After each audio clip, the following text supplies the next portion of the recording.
Assalamualaikum warahmatullahi wabarakatuh. Perkenalkan, nama saya Muhammad Alvan Rizky dan rekan saya yaitu Muhammad Alvin Busro.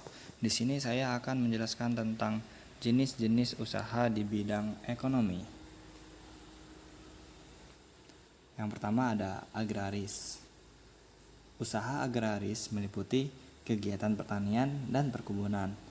Sektor usaha agraris terdapat di daerah perdesaan dan pegunungan. Berbagai jenis tanaman tumbuh subur dan menghasilkan banyak bahan pangan. Hasil pertanian dan perkebunan antara lain padi, jagung, ubi, kedelai, sagu, umbi-umbian, sayuran, dan buah-buahan. Selanjutnya yaitu peternakan. Peternakan adalah kegiatan usaha budidaya hewan yang diambil hasilnya. Hasil peternakan terdiri atas daging, telur, susu, kulit, dan bulu. Jenis peternakan dapat dibedakan sebagai berikut. Yang pertama, peternakan hewan kecil, contohnya kelinci, kambing, domba, dan biri-biri. Yang kedua, peternakan hewan besar, misalnya sapi, kerbau, dan kuda.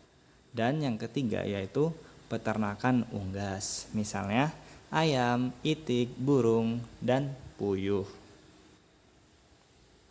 Selanjutnya masuk kepada perikanan. Perikanan adalah kegiatan manusia yang berhubungan dengan pengelolaan dan pemanfaatan sumber daya hayati perairan. Secara umum, usaha perikanan dibedakan menjadi perikanan darat dan perikanan laut. Perikanan darat yaitu usaha memelihara dan menangkap ikan di perairan darat. Perikanan darat terdiri atas perikanan air tawar dan perikanan air payau. Perikanan air tawar dilakukan di sungai, danau, rawa, waduk, atau bendungan, empang, sawah, dan kolam. Sedangkan perikanan air laut yaitu usaha menangkap ikan di pantai atau laut. Di Indonesia, usaha penangkapan ikan di laut dilakukan nelayan tradisional. Laut juga menghasilkan udang, kerang, rumput laut, mutiara, dan garam. Selain untuk keperluan penduduk, hasil tangkapannya ditujukan untuk ekspor. Selanjutnya ada pertambangan. Pertambangan adalah sebagian atau seluruh tahapan kegiatan dalam rangka penelitian, pengelolaan, dan pengusahaan mineral atau batu bara. Dilihat dari kondisi geologisnya, wilayah Indonesia mengandung banyak barang tambang. Potensi barang tambang yang melimpah hendaknya dimanfaatkan bagi kemakmuran masyarakat. Barang tambang dapat dibedakan sebagai berikut. Yang pertama ada barang tambang mineral logam. Contohnya emas, perak, tembaga, timah, bauksit, dan nikel. Yang kedua, barang tambang mineral non-logam, misalnya belerang, gipsum, marmer, dan batu gamping. Dan yang terakhir yaitu barang tambang sumber energi, misalnya minyak bumi, batu bara, dan gas alam. Pemanfaatan barang tambang dilakukan dengan bijak dan memperhatikan kelestariannya.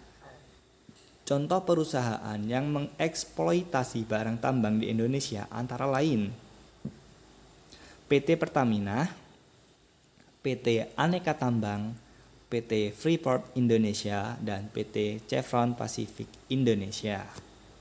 Lanjut, perhutani.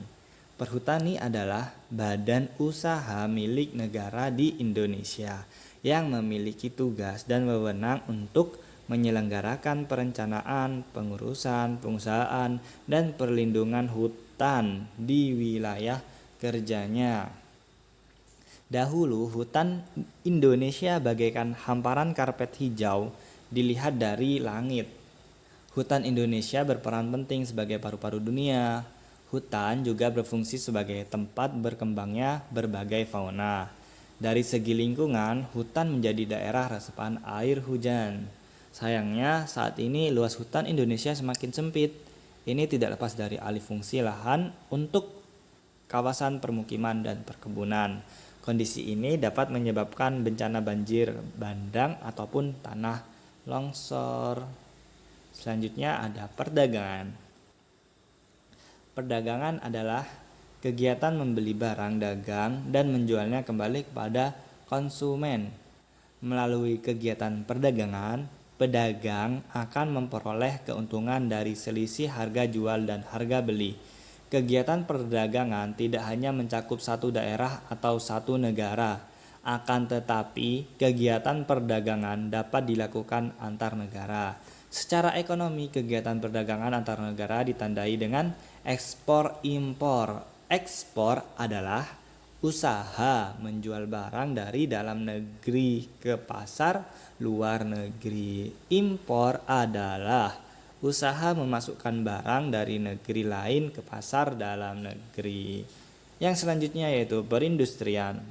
Perindustrian adalah kegiatan mengubah bahan mentah menjadi barang setengah jadi atau barang jadi. Bahan mentah diperoleh dari melimpahnya sumber daya alam Indonesia. Usaha industri dapat dilakukan secara perorangan atau kelompok. Usaha industri dapat dikelompokkan industri rumah tangga, industri sedang, industri besar. Contoh industri di Indonesia adalah industri makanan dan minuman, industri kosmetik, industri obat-obatan, industri garmen, serta elektronik. Sekian presentasi dari saya, kurang lebihnya mohon maaf. Terima kasih. Wassalamualaikum warahmatullahi wabarakatuh.